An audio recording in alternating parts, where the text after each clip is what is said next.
Welcome to Rebelling, a podcast for neurodivergent adults who know life's not all about being normal. It's about being human. On this podcast, we'll explore what it would be like to live in more neurodivergent affirming ways, how to recognize ourselves more and more in the world around us, and feel like we make sense. This is our place to talk, research, imagine, and create a world that includes us. Make sure you subscribe so you can be part of it all. I'm your host, Amy Not Parrish. Let's stop playing it cool. It's time to start rebelling.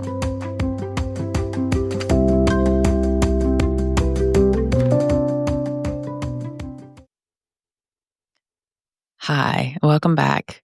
This is Amy, and today I want to talk about something that's been on my mind since my last conversation, the one with Kelly Shannon. And something that we said in that conversation was, why can't I just? And that phrase keeps repeating in my head as it's done most of my life. Why can't I just has been around since I was a kid. It was there while I was trying to fit in. It was there when I was trying to understand what other people did to be liked and to be included. Why can't I just was there in college. It was there when I dropped out of college.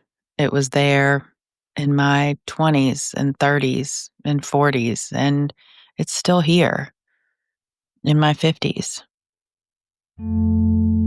Why can't I just is the thing that, I don't know, for me, it's the thing that tells me that I'm straying away from being myself.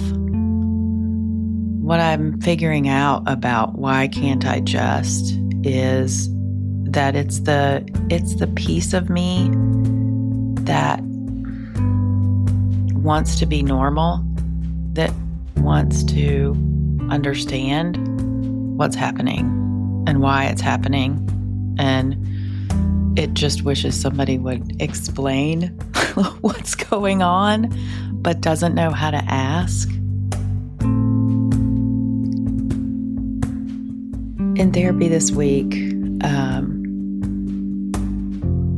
my therapist and I were talking about something that is a theme for my life, which is not looking foolish or just not messing up.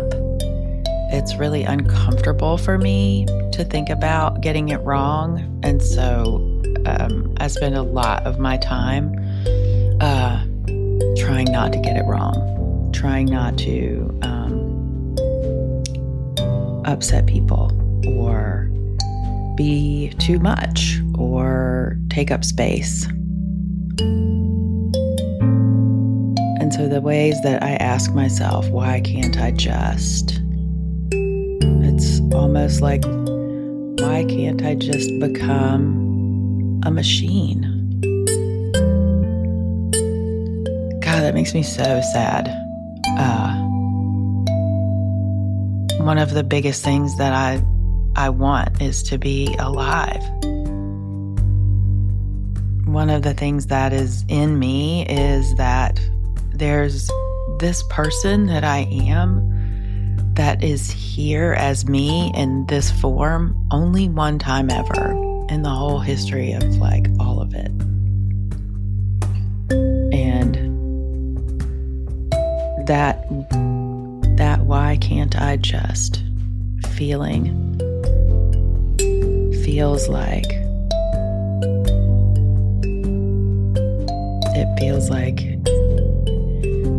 it's killing my spirit. It's erasing me.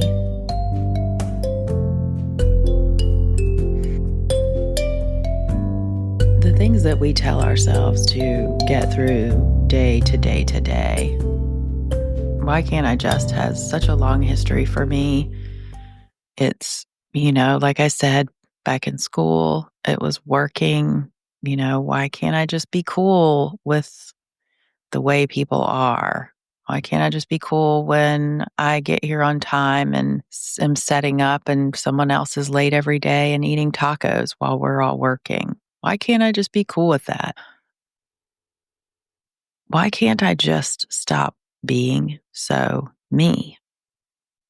It seems like such an innocent question and kind of a hopeful one too, that instead turned into judgment, dismissal. It's such a small question, but it really relates to one of the major themes for me in my life that has started to make more sense now that I understand my neurotypes.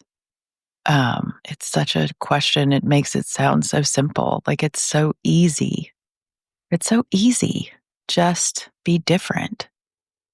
Just don't be who you are, and then everything will be okay. I'm so tired of fighting with my nature.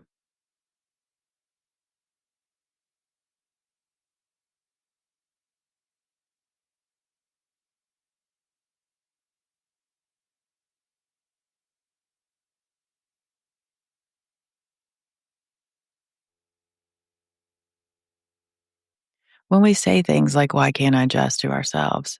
It means that we are leaving ourselves out of the conversation.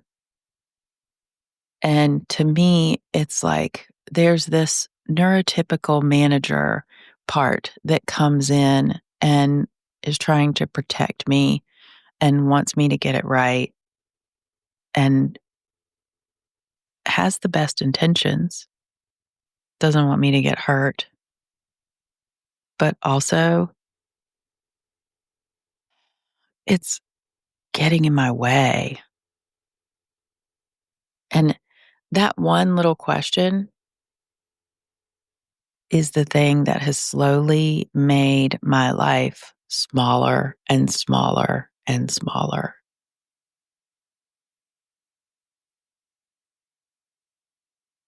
It's funny to look back on how um, willful I was and how I just imagine me in my 20s waiting tables, so uh, needing everybody to follow the rules and not understanding like why some rules were for everybody, but then some weren't. Why it was okay to give this person a free drink, but then, oh, you give this person a free drink and you get fired, which happened to me. Why it reminds me of one of my favorite stories, actually. I was working at a restaurant, two kids. So I must have been, I was in my late 30s. I must have been probably 39, maybe 40. And I was working a private party, and the kitchen had forgotten to order bread. And the party had asked for more bread, and I went in and started cutting there were 3 left. So I was cutting 2 to take into my party. And the owner came up and said, "You can't take that. That's all we have." Like, yeah, I'm on the private party. They're spending a lot of money. I'm going to take them this bread. He's like, "No, you're not." It's like, "Yeah, I am." Like, this is my whole night, is making these people happy. And it wasn't my fault that we didn't have bread. Why are you yelling at me? Why was I getting the brunt of the frustration about an issue that I had nothing to do with? And so I took the bread. And at the end of the night, I figured out that I had gotten taken off the schedule for 2 weeks while this man was off on a 2-week vacation.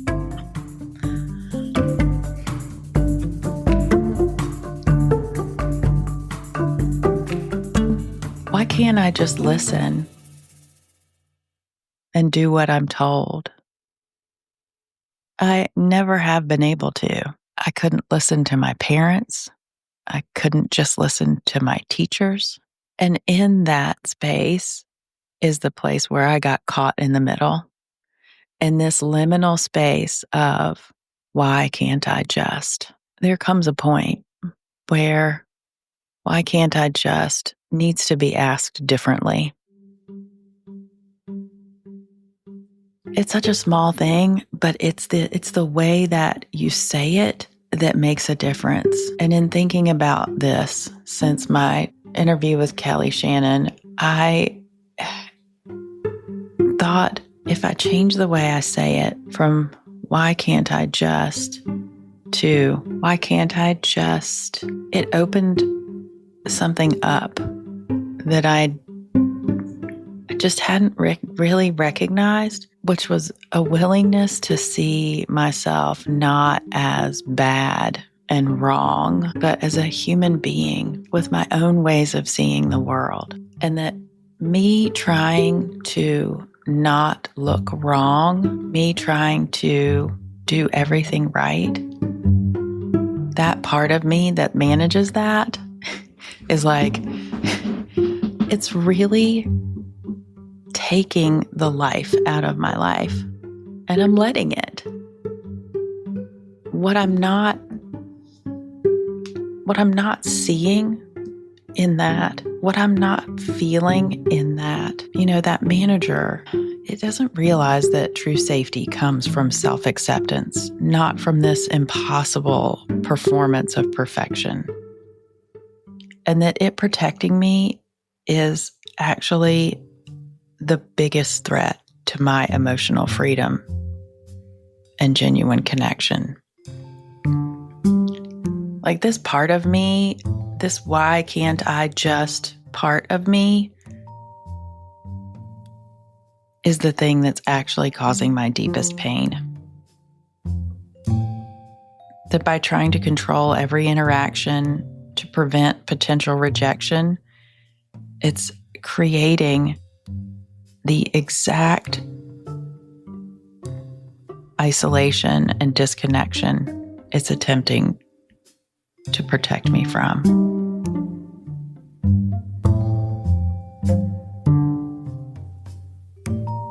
It blocks me from genuine connection. It creates this persona that keeps people at a distance. It perpetuates this cycle of self-abandonment, and it prioritizes externals over my own internal well-being. And what it really does, that why can't I just, what it really does is it reinforces the belief that my needs are less important than others' potential reactions.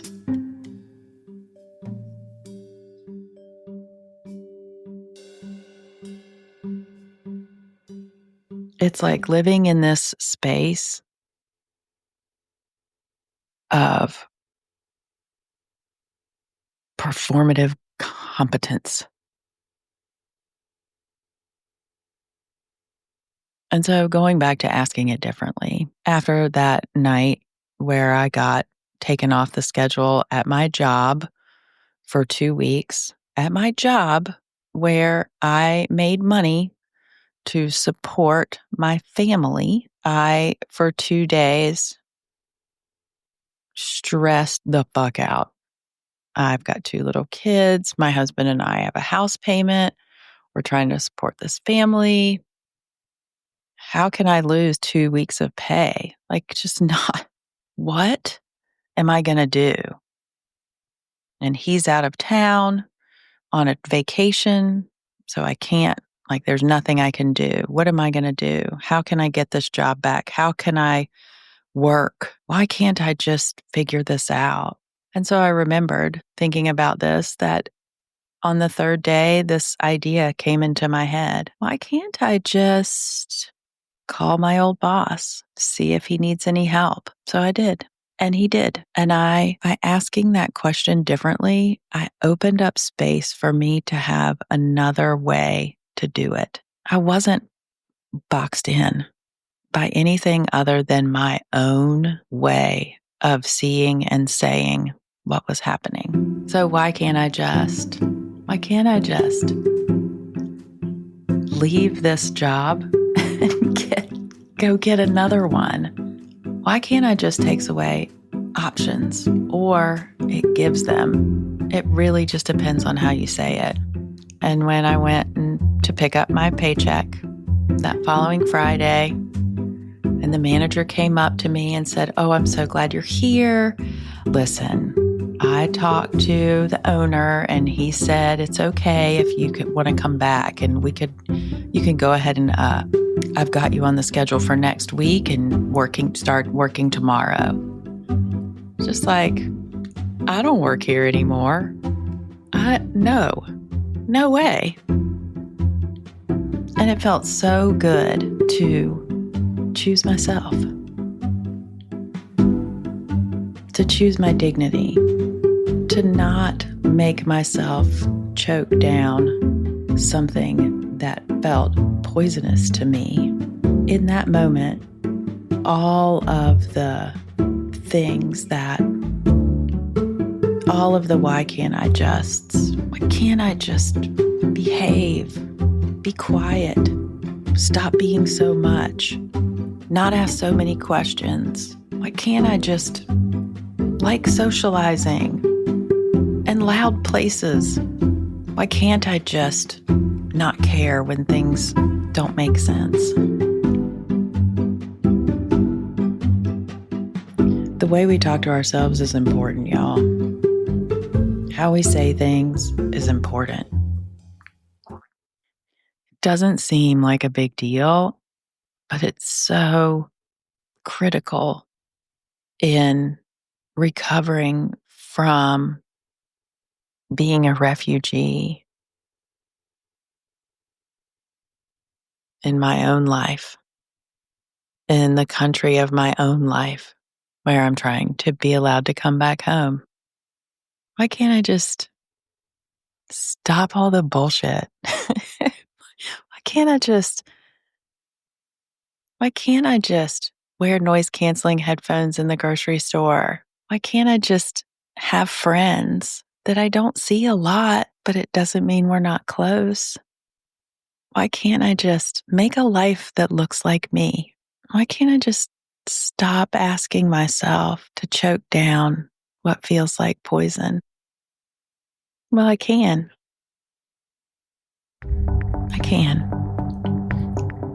Because it's all really in the way that you say it.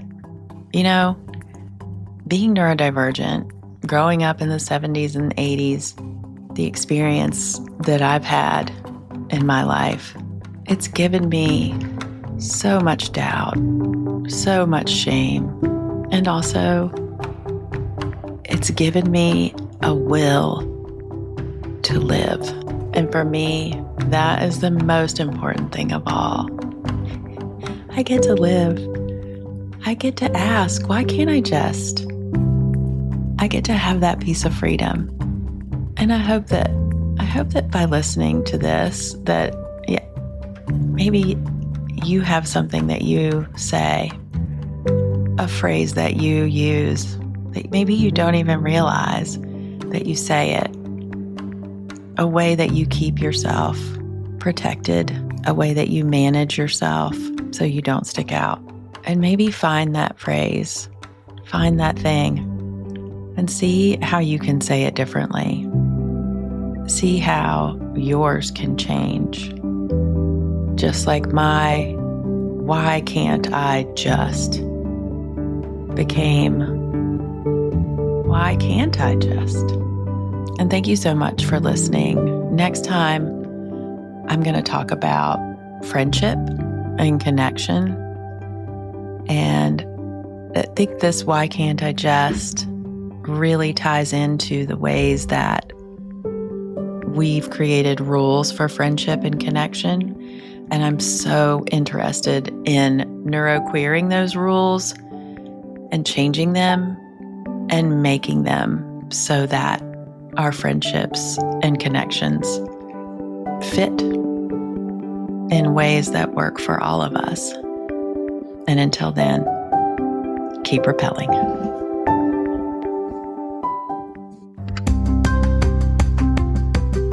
Thanks for taking the time to listen to Rebelling. You can find resources and links from this episode in the show notes or at rebelling.me/podcast. Thanks to everyone who supports this podcast. And if you enjoyed this episode, please subscribe and share, rate, and review. Next time, we'll continue our conversation about neurodivergent life. Until then, keep rebelling.